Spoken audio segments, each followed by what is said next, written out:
Okay. 1857 సిపాయి revolt mutiny. So ఇది sepoy revolt mutiny అనేది famous and very important topic in modern India. Okay.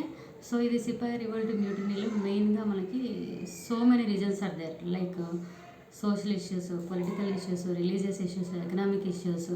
So economic issues చూసుకుంటే మనము traditional industries, local industries, they loss they industries. So ప్రీవియస్గా మన నుంచి వాళ్ళు cotton, Deccan plot మనకి కాటన్కి చాలా ఫేమస్ ఫర్ కల్టివేషన్, చాలా మంచి సాయిల్ కూడా. సో ఇక్కడ నుంచి కాటన్ ఇక్కడే ఎక్కువగా ట్రెడిషనల్ హ్యాండీక్రాఫ్ట్స్ అనేవి తయారైతాయి. సో వాళ్ళు అట్లా తీసుకెళ్ళిపోయారు. బట్ ఫస్ట్ ఇండస్ట్రియల్ రివల్యూషన్ తర్వాత ఏమైందంటే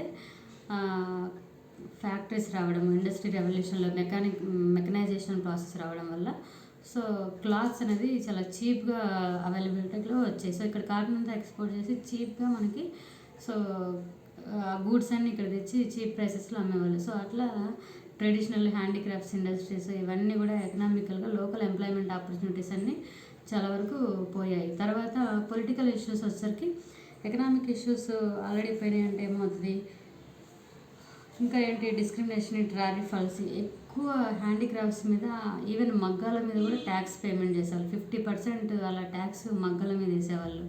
సో హెవీ ట్యాక్సేషన్ ఇంపోజ్ చేయడము, సో ఆర్టిజన్స్, పీసన్స్ మీద, సో స్మాల్ జమీందారీస్ మీద, సో ఇలాంటి అన్నిటి మీద హెవీ ట్యాక్స్ వేయడం వల్ల కూడా ఎకనామికల్గా రావడం జరిగింది. పొలిటికల్ కాజెస్ వచ్చేసరికి అగ్రాండిజనిజము, absence of sovereigntyship, British rule, British interference in socio religious affairs, like evangelism. అంటే ఎవాంజలిజంని ఇంపోజ్ చేయడం స్టార్ట్ చేశారు బ్రిటిష్ వాళ్ళు. లైక్ అంటే అప్పటి వరకు ఎకనామికల్గా, పొలిటికల్గా తీసుకొచ్చిన దాన్ని ఎవాంజలిజం స్టార్ట్ చేయడం అంటే క్రిస్టియానిటీని ఇంపోజ్ చేయడం వల్ల మనకి సో అంటే హిందూస్ని, ట్రెడిషనల్ హిందూస్ని, లైక్ ఫర్ ఎగ్జాంపుల్ ఇన్ గోవాలో చూసుకుంటే కొంకణి బ్రాహ్మణ్స్ని డైరెక్ట్గా పెళ్లి చేసుకోవడం, వాళ్ళని కన్వర్ట్ చేసుకోవడం క్రిస్టియానిటీలో.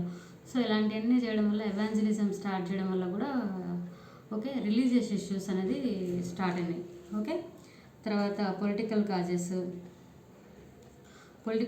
వచ్చేసరికి British rule, interference in social religious affair. So అదే సో కొంకణి బ్రాహ్మణ్స్ను క్రిస్టియన్స్ వచ్చి పెళ్లి చేసుకొని సోషల్ రిలీజియస్ కాజెస్ రావడము.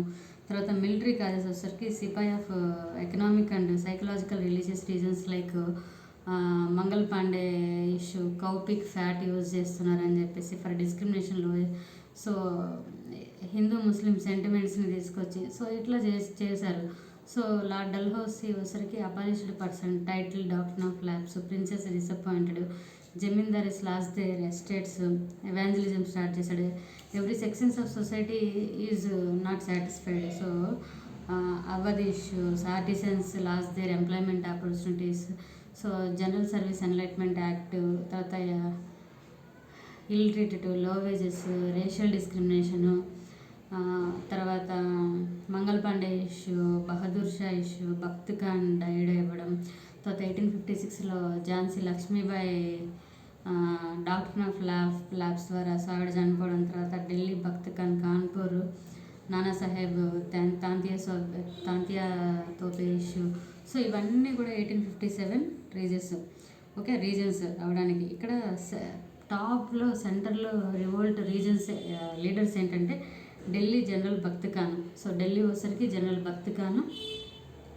ఓకే. కాన్పూర్ వచ్చేసరికి నానాసాహెబ్, లక్నో బేగం హజరత్ మహల్, బరేలీ ఖాన్ బహదూర్, బీహార్ కన్వర్ సింగ్, ఫైజాబాద్ మౌలానీ అహ్మదుల్లా, సో ఝాన్సీ రాణి లక్ష్మీబాయి. సో వీళ్ళందరూ కూడా ఢిల్లీ, కాన్పూర్, లక్నో, బరేలీ, బీహార్, ఫైజాబాద్, ఝాన్సీ. సో వీళ్ళంతా ఈ 1857 రివోల్ట్లో పార్టిసిపేట్ జరిగింది. తర్వాత బ్రిటిష్ రెసిస్టెన్సీ. సో ఢిల్లీ వచ్చరికి lieutenant wing John Nicholson, lieutenant Hanson. Kanpur sir Hugh Wheeler, sir Colin Campbell. Lucknow Henry Lawrence, sir Hugh గ్రోసర్కి Jhansi. Benaras colonel James Neill. దీన్ని అసలు ఈ 1857 ఇంత బాగా అయిందంటాము. మళ్ళీ ఫెయిల్యూర్కి 1857 రివోల్ట్ ఫెయిల్యూర్ అవ్వడానికి కాజెస్ ఏంటి అంటే ఇది ఎంటైర్ ఇండియా మొత్తం అవ్వలేదు. నేను చెప్పాను కదా centres of revolt and leaders Delhi, Kanpur, Lucknow, Bareilly, Bihar, Faizabad, Jhansi ఈ ఏరియాలో మాత్రమే ఈ రివోల్ట్ అనేది బాగా ప్రివలెంట్, డామినెంట్గా సక్సెస్ అయింది. మిగతా అన్ని చోట్ల ఈ రివోల్ట్ అనేది స్టార్ట్ అవ్వాలి. So this revolt is not okay entire in India. So limited territorial and social base మీద జరిగింది. తర్వాత crucial support of certain social sections of Indian public to authorities. అంటే ఇది అందరూ కూడా దీంట్లో 1857 రివోల్ట్లో అంటే ఫార్మర్స్ కానీ middle class people, so young people, so ఇట్లానే ఎవరేం పార్టిసిపేట్ చేయలేదు. కొన్ని పర్టికులర్ పీపుల్ మాత్రమే లైక్ బ్రిటిష్కి ఎగనెస్ట్గా వీళ్ళు కొన్ని ప్రిన్స్లీ స్టేట్స్ ఎగనెస్ట్ అయ్యారు. సో అట్లా lack of resources compare to those of the British వాళ్ళకున్న రీసోర్సెస్ అనేది మనకి లేవు. తర్వాత lack of coordination and central రిలేషన్షిప్తో ల్యాక్ ఆఫ్ కోఆర్డినేషన్ ఉండే, lack of coherent ideology and political perspective. So మనకు లేదు వాళ్ళంతా.